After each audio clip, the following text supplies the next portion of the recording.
Magandang araw Pilipinas, narito ang Police News Express sa oras na ito.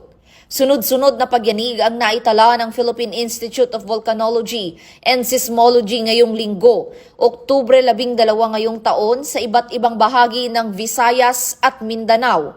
Unang naitala ang lindol sa Bogo City, Cebu, bandang pasado 1:00 ng hapon na may lakas na magnitude 2.2 at lalim na 33 kilometro na sinundan ng isa pang lindol sa Murcia, Negros Occidental bago mag-1:30 ng hapon na may magnitude 2 at lalim na 24 na kilometro.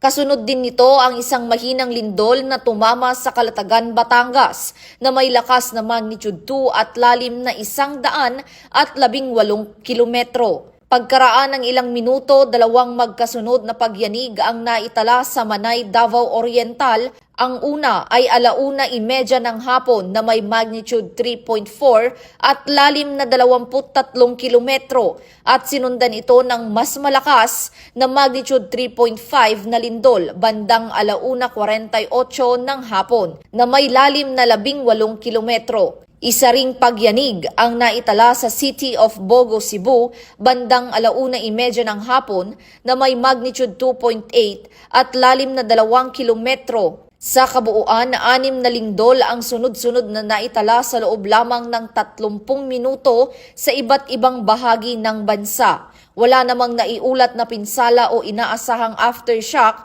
mula sa mga naturang pagyanig. Patuloy na pinapaalalahanan ng PHIVOLCS ang publiko na manatiling kalmado at maging handa sa anumang posibleng paggalaw ng lupa.